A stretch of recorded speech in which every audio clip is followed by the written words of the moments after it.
lot of people raise a good point. Where's Lindsey Graham? Where is he? He's got a Senate committee that he runs, a Judiciary Committee. He could be subpoenaing people. He could be demanding to see. He could be doing in the Senate what they're doing in the House, except he could be doing it to the people that ran this phony investigation into Trump. He could be tracked it all up there. And people are beginning to ask, why isn't he doing anything? Well, some criticism tonight for the Republican-led committees in the Senate. Are the GOP-led panels doing enough in the face of House Democrats' impeachment push? Well, let's bring in a member of the Judiciary Committee, Republican Senator from North Carolina, Thom Tillis. Good to have you with us, Senator. Great to be back. Okay, so Senator Lindsey Graham chairs that committee. What are you all doing in the face of people? And the president yesterday saying he wants the GOP to be tougher. Well, I think there are a couple of things that Lindsey, I think, as late as tonight came up with. First and foremost, we're in the personnel business, and we have confirmed a historic number of circuit court judges and district court judges. We've made great progress. We need to get the president reelected so that we can literally transform the Article III court. On the subject of impeachment, the first thing that I would like to see and what Lindsey talked about tonight is have the House follow the regular order for impeachment, exactly the way they did it with Clinton, exactly the way they did it with Nixon. Have the minority, have the President's counsel present in public forums to actually go through all of the allegations that they're making against the president. I think if they do that, and they do it the way they've done it in the past, the Republicans are going to have more opportunities in the House, and the Democrats are going to have more problems trying to build a real case for impeachment against President Trump. What power of persuasion or otherwise do you all in the Senate have when it comes to the House? Because the House Republicans are raising all of these same concerns, and Democrats are proceeding as planned. Well, I think it's why Lindsey is really leaning forward into forcing the issue of you should not go into a secured facility to discuss information that should be in an open hearing. And yet they've gone in what we call the SCIF. That's where we listen to classified briefings. What they're covering there is not the least bit classified. It's not confidential. It should be subject to the light of day and for everybody, including the President's counsel and Republicans, to see.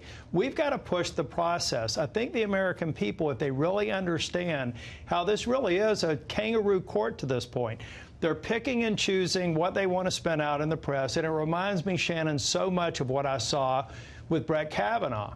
They will take and they'll send the public, they'll send the media down these rabbit holes that produce no fruit.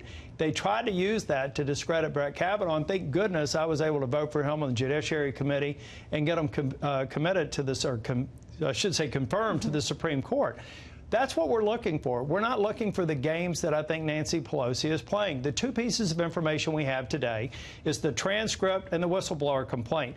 They know that doesn't rise to a level of impeachment. So why would you be afraid to actually present any other information but for the fact that you have none? And that's the position I take at this point in time. Well, there's been a lot of criticism that not a lot is getting done on the Hill other than this impeachment stuff. But you all have had a hearing now about sanctuary cities. I know it's something you're very passionate about.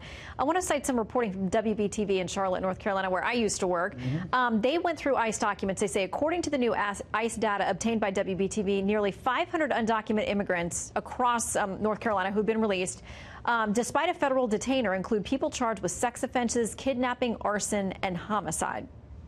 That doesn't line up with what we're told about the people who are being released. Well, we had a hearing today that I was able to preside over that was interesting. The bill that we heard today is a bill that I'll be filing later this week, and I've got another bill shortly thereafter that just says this: if you want to have a sanctuary policy and you release somebody who has been charged with domestic violence, murder, rape, sexual assault of a minor, and you refuse to cooperate with ICE and you release them into the community and they create another victim, we believe that victim should have a right to sue whatever governmental entity allow that policy to go into place.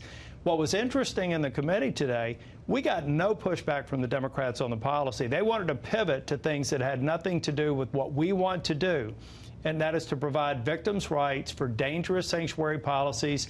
And in North Carolina, we have a handful of our largest counties that are practicing in this, and they're contributors to about the 500 people that we mentioned in North Carolina. That means that thousands of people who have been convicted of serious violent crimes are on the streets today because local law enforcement is not cooperating with ICE so that they can do their job and keep communities safer. All right. Well, there's a lot of heat on both sides of that conversation. We'll watch for your bill next week and whatever debate comes from that as well. I think it'll be I think we're going to get to a good outcome. Thank you. Senator, thank you for coming in. Thank you.